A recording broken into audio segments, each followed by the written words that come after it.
आदरणीय मुख्यमंत्री जी, मेरी आपसे विनम्र प्रार्थना है, आप राजस्थान की परंपराओं को जिंदा रखिए।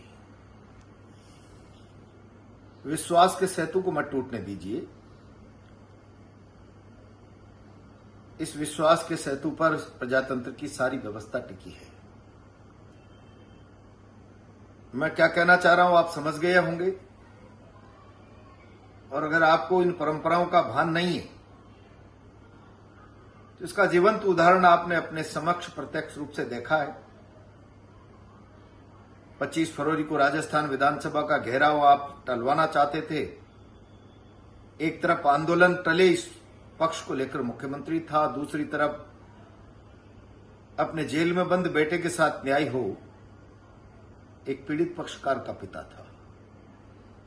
ये वार्ता होने से पहले मैंने कहा था, जरा ये सरकारों की प्रैक्टिस मैं जानता हूं, आप इस पर लिखित में बात करना, सशर्त बात करना। कितना बड़ा बड़प्पन एक उम्रदराज व्यक्ति ने दिखाया। भरोसे की जो कीमत है वो किसी लिखित कागज की नहीं, और अकारण राज्य के मुखिया पर अविश्वास करना भी अपमान है। मैं परंपराओं के विपरीत जाकर बात नहीं करूंगा। एक जीवन का अनुभव, राज्य की परंपराओं को समेटकर चलने का अनुभव, बाहर आकर कितना इत्मीनान से कहा। बहुत स्वार्थपूर्ण वातावरण में मुख्यमंत्री जी से बात हुई है और कहा है सब ठीक हो जाएगा, सब ठीक हो जाएगा, हम आंदोलन अब 25 तारीख का वापस ले रहे हैं। देखिए आप परंपराओं को लेकर एक उम्रदराज व्यक्ति का बड़प्पन। आज 6.5 महीने हो गए, क्यों नहीं मुकदमे वापस कर रहे हैं आप? क्या राज्य के मुखिया से यह अपेक्षा की जा सकती है कि भरोसे के सेतु को राज्य के शासन का मुखिया तोड़े? क्या संदेश जाएगा जनता में?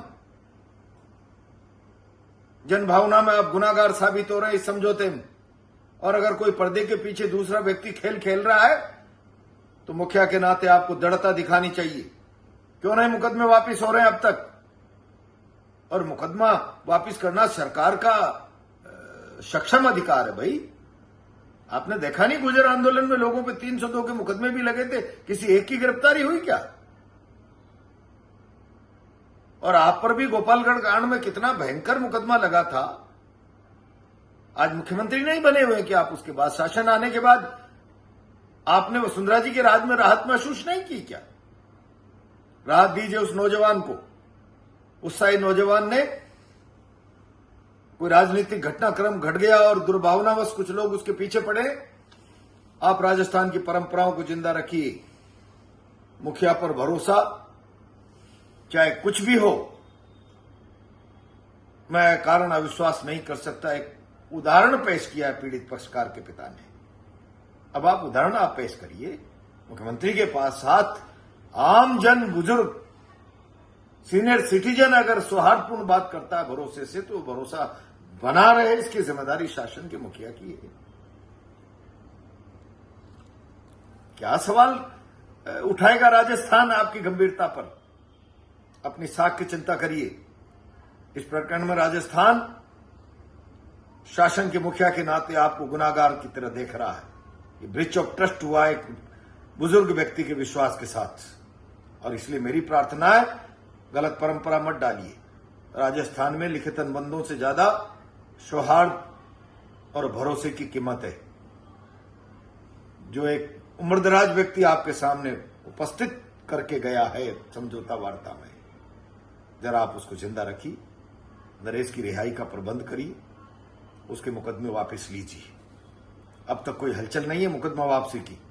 ये आईवास मत करो। छोटे छोटे 173(8) में क्लोजर रिपोर्ट हो गई, 3-4 करोड़ की संपत्ति जली है, 10% 30 लाख मुआवजा दे दिया। ये ऊंट के मुंह में जीरा डालकर जरा ठंडे पानी की छींटे मत दीजिए प्लीज।